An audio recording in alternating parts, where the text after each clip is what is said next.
ज्या पद्धतीनं मुंबई महानगरपालिकेचे निकाल आलेले आहेत त्यामुळे आता नेमकं सत्तेत कोण बसणार अशा पद्धतीची स्थिती निर्माण झाली.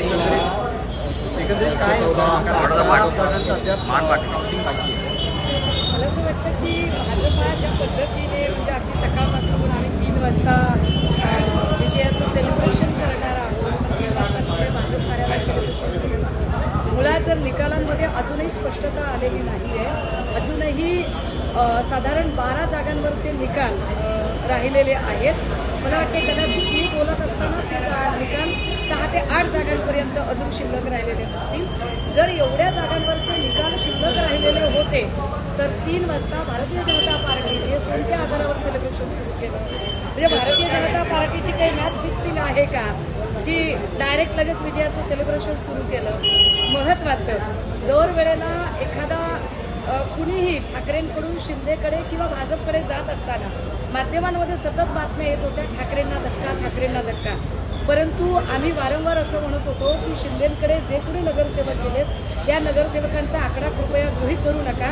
कारण गेलेले नगरसेवक हे 2017ला ठाकरेंच्या AB फॉर्मवर निवडून आलेले लोक आहेत. ठाकरेंमुळे मिळालेली मते आहेत आणि ती गोष्ट पुन्हा एकदा अधोरेखित झालेली आहे. कारण धनुष्यबाण शिंदेकडे असताना सुद्धा लोकांनी ज्या पद्धतीने मशालीला भरभरून प्रतिसाद दिलेला आहे हे बघता चिन्ह धनुष्यबाण असो की मशाल असो चिन्ह ठाकरेंनी दिलंय का हे मुंबईकरांच्यासाठी जास्त मॅटर करतं आणि ती गोष्ट पुन्हा एकदा अधोरेखित झालेली आहे. तिसरी गोष्ट भाजपने या सगळ्या निवडणुकीमध्ये ज्या पद्धतीने फोडा आणि राज्यकराची नीती अवलंबिली म्हणजे इकडे पिंपरी चिंचवड आणि पुण्यामध्ये काका पुतण्यांमध्ये भांडणं लावली आणि भाजपा सुसाट वेगाने धावायला लागली. इकडे अगदी मुंबईत सुद्धा जर शिंदे आणि ठाकरे अशी जर संख्या एकत्रित केली तर भाजपला पळता भुई थोडी होते. अजूनही भाजपला 227 पैकी फक्त 73 जागा म्हणजे भाजपला बहुमत अजिबात नाही. त्यामुळे भाजपने विनाकारणची टिमकी वाजवू नये. मुंबईकरांनी हे ठामपणे सांगितलंय की आजही आम्ही ठाकरेंसोबत आहोत. चिन्ह बदललं असलं काही जरी झालं असलं तरी मुंबईकर ठाकरेंच्या सोबत आहे. हे आत्ता हाती आलेल्या 66-67 जागांवरून आम्हाला स्पष्टपणे लक्षात आलं.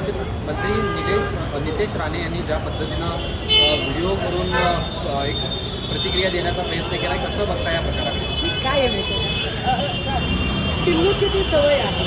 त्यामुळे मला काही टिल्लूबद्दल फार काही बोलायचं नाही. त्याची अडचण काय आहे बिचाऱ्याची? बापाने कधी ठाकरेंच्या पायी कधी सोनिया गांधींच्या पायी तर कधी फडणवीसांच्या पायी आपली मंत्रिपदं टिकवण्याच्यासाठी कायम आपला स्वाभिमान गहाण टाकत त्यांच्या चरणी लोटांगणं घेण्यामध्ये आपलं सगळं आयुष्य वाया घालवलेलं आहे.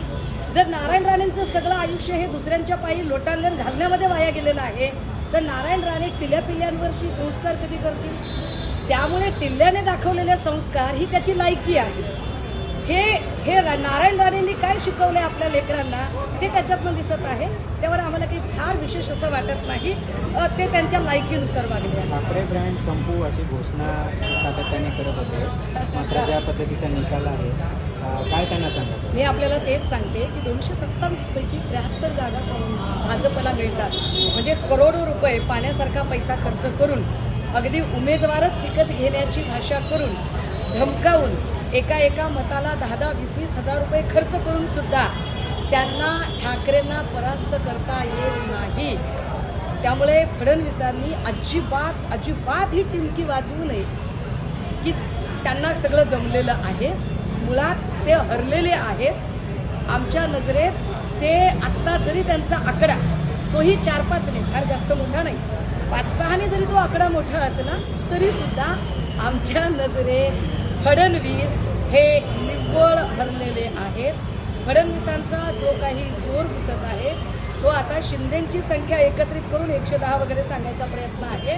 पण आपण जर बघितलं तर इकडच्या जर बाकीच्या जागा एकत्रित केल्या तर त्या 110च्या फार पुढे जातात. त्यामुळे आम्हाला त्याची काही चिंता वाटत नाहीये. मला उलट आनंद आहे की या सगळ्या जागा ज्या आम्हाला मिळाल्या त्याचं सगळं श्रेय हे मुंबईतल्या सर्वसामान्य अत्यंत स्वतःची स्वाभिमानाची भाकरी खाणाऱ्या कष्टकरी अशा शिवसैनिकांमुळे मिळालेलं आहे. एकीकडे ठाकरेंच्या जीवावर गलेलठ्ठ झालेले आणि पोट भरलेले नेते जिकडे निघून गेले तिथे पोटाला चिंता घेऊन पक्षासाठी काम करणाऱ्या शिवसैनिकांमुळे हे यश मिळालेलं आहे.